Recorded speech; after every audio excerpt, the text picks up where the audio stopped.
Aloha, and welcome back to the Kapuna Connections television series. I'm Cullen Hayashida with KCC Kapuna Education Center, and we are providing this program to you to cover all sorts of topics with regards to seniors, for family caregivers, and those in need of elder care services.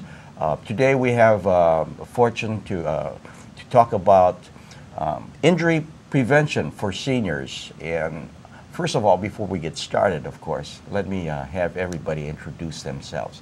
Tony? I'm Tony Hathaway, and I'm a social worker, and I'm the education coordinator for the Kapuna Education Center at Kapiolani Community College. I'm Kevin Lockette. I'm a physical therapist with 21 years experience, and recently just written a book on caregivers, to help out caregivers. Yes, Kevin is probably one of the most accomplished, I'd say, physical therapists in Hawaii, both in terms of his writings and his work in terms of serving the community. So thank you for joining us today, Kevin. Thank you, my pleasure. Yes. We wanted to, of course, talk about this whole issue with regards to injury prevention for caregivers. Of course, we've got many older adults growing in our community, and we've got caregivers, family members that are also older adults as well. And of course, if something happens to them, of course, then things fall apart. And of course, caregiving oftentimes is not an innate skill. We can make mistakes, and we can do it badly, or we can hurt ourselves. So question about of course, injury prevention is very important. But first of all, let me ask you about back injuries for caregivers. Is this a common problem? It's a common problem. If you look at statistically, they statistically they show that the 6 of the top 10 professions are healthcare providers that are the greatest risk for back injuries. And when you look at those professions, they're usually the people that are in direct patient care, so your nurses' aides, your nurses, your physical therapists. So caregiving was quite stressful on the body and quite physical. Yeah. So. Okay, and do you have any statistics with regards to what kind of numbers are we talking about in terms of people getting hurt? Well, when they looked at actually industries, healthcare industry was number one.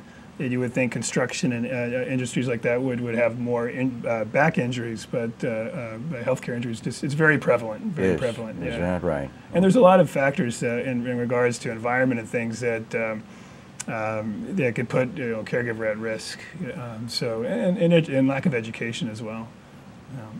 So what can caregivers do to prevent injuries?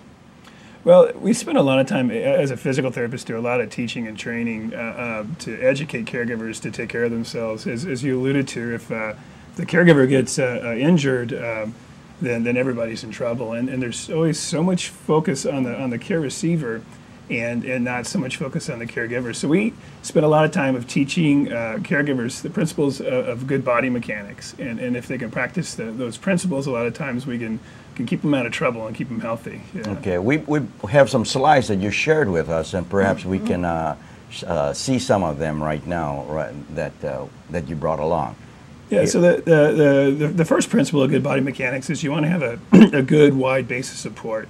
So when you're helping somebody or lifting, that you can be sturdy. And so a shoulder width of support is a good base of support, as the slide illustrates.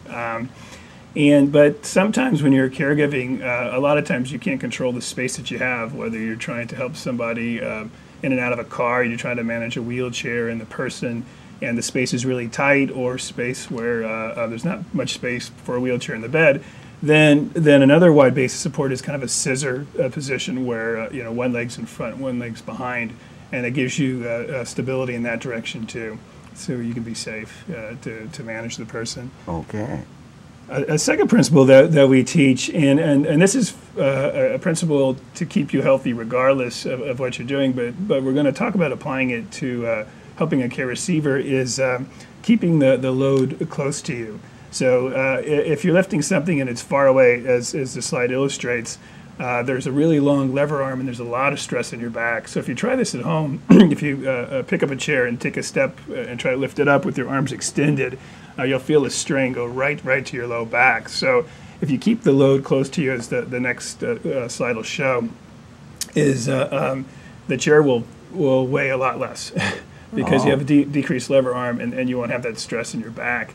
So if you can imagine, helping somebody out of bed, lifting, and if you keep it that far, that's a lot of stress that kind of accumulates throughout the day and could lead to a back injury. Yeah. The next principle is to lift with your legs and not your back. And so this slide illustrates the wrong way to do it. And so again, this will apply if you're lifting anything at home, but definitely if you're helping a care receiver. Is that you don't want to use your back because again all the stress goes on your back. The next slide illustrates the way you should do it is using your legs. So your legs are strong, and then you basically hold your stomach tight to keep your back straight, and you can have a lot more force without stress. Well, and I notice you have that nice wide stance that you're using as you bend down to. Right. So you want to make sure they're secure. Yeah. And the next principle is you want it's easier to push than it is to pull.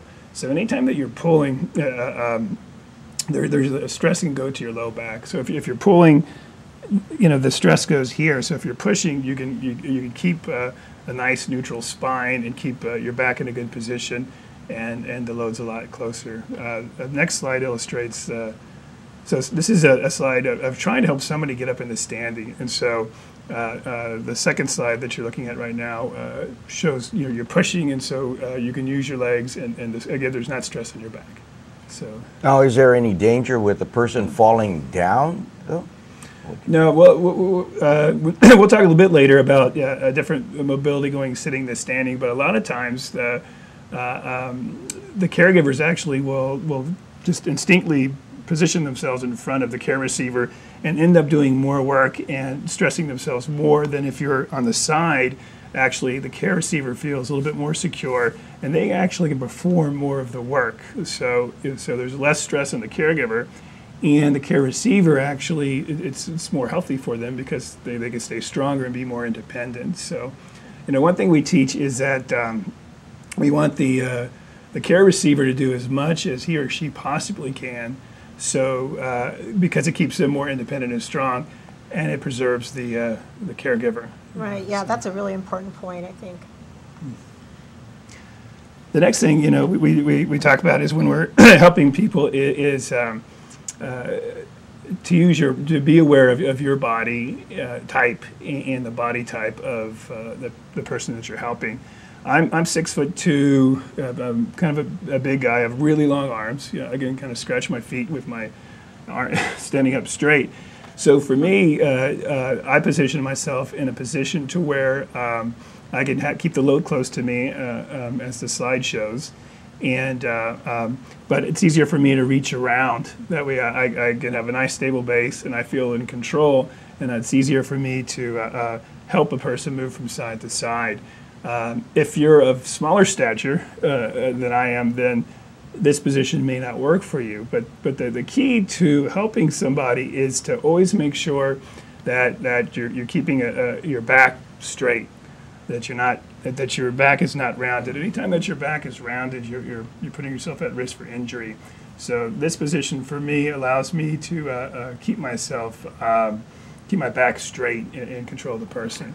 So in the case of a smaller person, what would you suggest as far as this type of maneuver? Well, the smaller person would have two options. One option would be to change their position. They may not have arms long enough to reach over, so they'll probably want to get in front, and I think the next slide illustrates that position. So, so if you can notice in this position, the caregiver here has a wide base of support, as I did. They have